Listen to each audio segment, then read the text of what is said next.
네, 안녕하십니까. 오늘은 스스로한테 던져야 될 최고의 질문에 대해서 이야기를 드려볼까 합니다.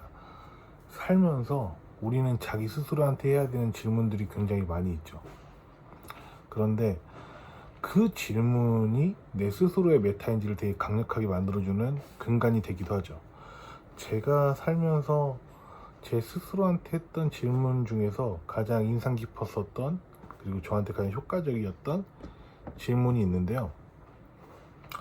제가 정말 어렸을 때 제가 정말 좋아하는 형님이 계셨는데, 그 형님이랑 그 술자리에서 술을 먹다가 이제 뭐 일에 관한 이야기, 뭐 친구, 뭐 여자, 뭐 사업, 뭐 진짜 모든 카테고리에 대해서 다 1대1로 좀 짙은 이야기를 할 때가 있었어요. 근데 이제 서로 약간 취기가 올라온 상태에서 그 형님이 제 얘기를 막 듣더니 제가 그냥 그런 얘기를 많이 했죠.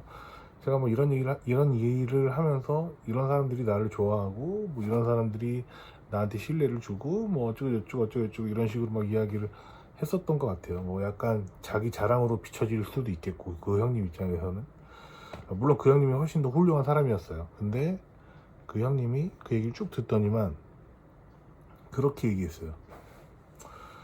저한테, 야, 근데 그 사람들이 너를 좋아하는 이유가 뭐야? 라고 물어봤어요. 그 사람들이 너를 좋아하는 이유가 뭐야? 그래서 제가 그 얘기를 듣자마자, 아, 형님, 당연히 저를 좋아하는 이유가 있죠. 제가 이렇게 행동을 하니까 좋아하고, 이런 능력을 가지고 있으니까 좋아하고, 뭐 이런 식으로 제가 항상 배려를 하니까 좋아하고, 이렇게 이야기를 했거든요. 근데 그 형님이 듣다가 그런 얘기를 했어요. 근데 미안한 얘기지만 그런 것들은 다 대체 가능하잖아. 네가 아니더라도 얼마든지 대체 가능한 거 아니야? 라고 이야기를 했었어요. 그 형님이 되게 배려심이 많은 사람이거든요. 근데 굉장히 저한테 송곳 같은 이야기를 한 거죠. 저는 그 얘기를 듣고서 굉장히 고민이 깊어졌습니다. 뭐냐면, 그 당시 저는 나 정도면 이러 하기 때문에 저 사람들이랑 나랑 계속 인연이 되고, 저 사람들이 나를 좋아해주고, 저 사람들이랑 나랑 단골이 되고, 뭐 당연히 그렇게 생각을 했던 거였죠. 그런데 그렇지 않았다는 거죠. 얼마든지 그런 능력들은 대체 가능한, 별 볼 일 없는 능력이고, 그거를 환기를 시켜준 거죠. 그래서 저는 그 질문, 상대방이 나를 좋아한다면 그 이유는 뭐지? 라는 질문을 정말 적나라하게 하기 시작했습니다. 그리고 지금도 마찬가지고요. 지금도 저랑 관계됐었던 모든 사람들, 저를 좋아해주는 사람들, 손님이 됐든 뭐가 됐든 친구가 됐든 뭐든지 간에 다 이유가 있다라고 생각을 하지만, 그 이유는 별 볼 일 없는 이유일 확률이 훨씬 높다라고 지금도 생각하고 있습니다. 그래서 이거를 정말 잘 생각하셔야 돼요. 여러분들이 어떤 데에서 고용이 됐어요. 일을 하고 있어.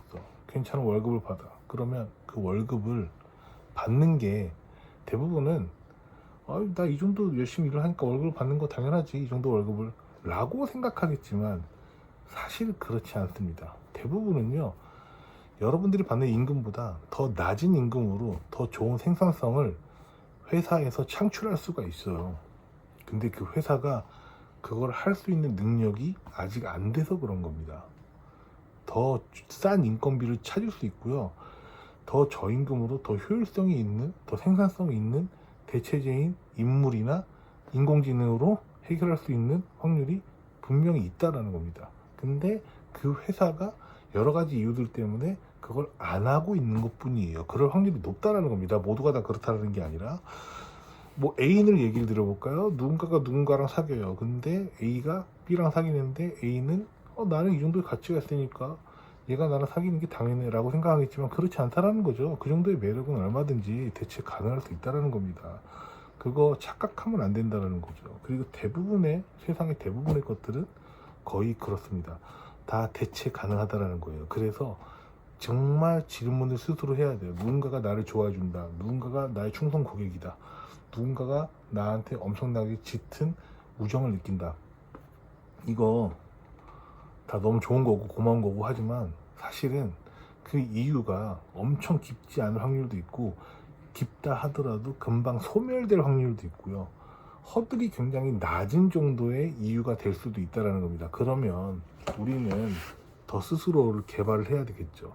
상대방한테, 다른 사람들한테 더 좋은 점수를 받기 위해서 스펙 쌓는 거와 똑같습니다. 대신에 이 스펙은 눈에 보이지 않는 스펙이죠. 상대방이 내가 어떤 자격증 하나 더 땄다고 좋아하거나 그러지는 않잖아요. 그런데 눈에 보이지 않는 스펙들이 있죠. 그게 인격이든 나의 자본이든 나의 지식이든 나의 상식이든 나의 멘탈이든 나의 매력이든 나의 신념이든 나의 원칙이든 나의 신뢰든 여러분들은 이거를 적나라하게 스스로 체크를 해봐야 된다라고 한번 저는 꼭 이야기를 드리고 싶습니다. 제가 예전에 그 형님이 저한테 그 이야기를 한 후부터 저도 여기에 대해서 절대 경거망동하게 생각하지 않고 절대 자뻑 있게 생각하지 않고 항상 스스로를 정말 겸손하게 돌아보고 있습니다. 겸손의 이유는 간단합니다.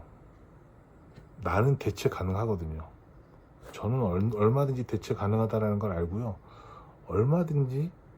얼마든지요, 여러분. 딱 한 번의 불행으로 인생은 다 망가질 수 있어요. 그렇기 때문에 겸손해야 되는 겁니다.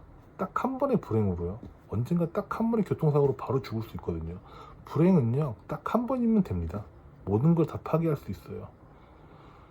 언젠가 죽고요. 그쵸? 그렇기 때문에 겸손해야 되는 거죠. 나를 사람들이 왜 좋아할까? 이거 겸손의 시작일 수도 있어요. 꼭 이거를 환기시키는 사람이 됐으면 좋겠습니다.